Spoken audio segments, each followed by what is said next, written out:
ကျွန်တော်ကိုစင်မြအားပေးနေတဲ့ချစ်ပိတ်သက်အားလုံးမင်္ဂလာအပေါင်းနဲ့ပြည့်စုံကြပါစေချင်းမိတ်ဆွေတို့ငွေကြီးကဏ္ဍတွေမှာဝင်လာမစဲတကဲ့သို့တက်ရှူတိုင်းဝေလိုင်းကြီးတက်ဖွယ်စီးဝင်လာတကဲ့သို့ဝင်လာမစဲတဖြစ်ကြပါစေ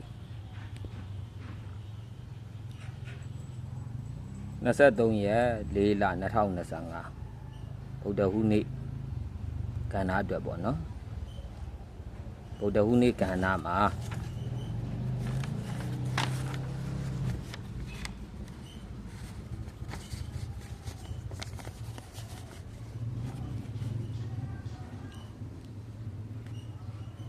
ပတ္တိကဏ္ဍအနေနဲ့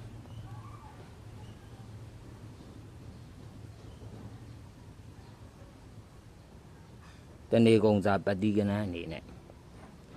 ခွန်ပတ်တိ၄ပတ်တိပေါ့နော်ခွန်ပတ်တိ၄ပတ်တိခွန်ပတ်မယ်ဆိုရင်ခွန်3နဲ့ခွန်6ဒီနှစ်ကွက်ကိုပို့ထိုးပါနော်၄ပတ်မယ်ဆိုရင်၄ပတ်တိကဏ္ဍနဲ့၄6နဲ့၄8ဒီနှစ်ကွက်ကိုပို့ထိုးမယ်နော်23ရက်4လ2025ဗုဒ္ဓဟူးနေ့ကဏ္ဍမှာ5လုံးအပြီးပေါက်အနေနဲ့ခွန်3 4 6 8 5လုံးအပြီးပေါက်ပေါ့နော်အဲ့တော့ခွန်3ခွန်6 4 6 4 8ဒီ၄ကွက်ကတော့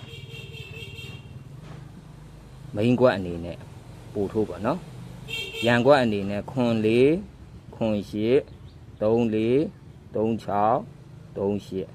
68ဒီ6ဝက်ကတော့ရန်ပေါ့နော်ခွန်3ခွန်6 46 48ဒါကအဓိကပို့ထိုးပါနော်ခွန်4ခွန်8 34 36 38 68ဒီ6ဝက်ကတော့ရန်ကွက်ပေါ့နော်5လုံးပြီးပေါက်ဆိုတော့10ကွက်ရှိမှာပေါ့နော်အာရင်အကွက်20ဖြစ်သွားမှာပေါ့ဒါပေမဲ့လို့လဲခွန်3ခွန်6 46 48ထဲကပို့ထိုးထားတဲ့ထဲကဆိုရင်တော့နှစ်သီးစားရမှာပေါ့နော်အဲ့တော့နေကုန်ပတ်တီးအနေနဲ့ခွန်ပတ်တီး၄ပတ်တီးအားလုံးပြီးပေါက်အနေနဲ့ခွန်3 4 6 8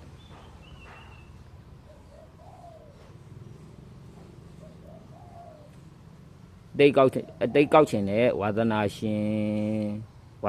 င်ချစ်ပိတ်ဆွေအားလုံးတက်ပေါ့နော်23ရက်4လ2025ကဏ္ဍမှာပေါ့နော်ပထမဆုံးကဏ္ဍအနေနဲ့ပလက်တိုင်ကဏ္ဍပေါ့နော်ပလက်တိုင်မှာကရေးထားတဲ့ပလက်တိုင်ကဏ္ဍကတော့46ခွန်8ပေါ့နော်ဒုတိယကဏ္ဍအနေနဲ့ကတော့တိတ်ကောက်ချင်တဲ့ဝါသနာရှင်ချင်းမိတ်ဆွေအားလုံးတက်ပေါ့နော်ရေးထားတဲ့အတိတ်ကလေးကတော့စိတ်တစ်ခုနိုင်ကဘာကြီးပိုင်စိတ်တစ်ခုနိုင်ကဘာကြီးပိုင်ဒါကတော့ဒုတိယအတိတ်ကောက်ဖို့အတွက်ကဏ္ဍလေးပေါ့နော်တတိယကဏ္ဍမှာကတော့မြင်နေရတဲ့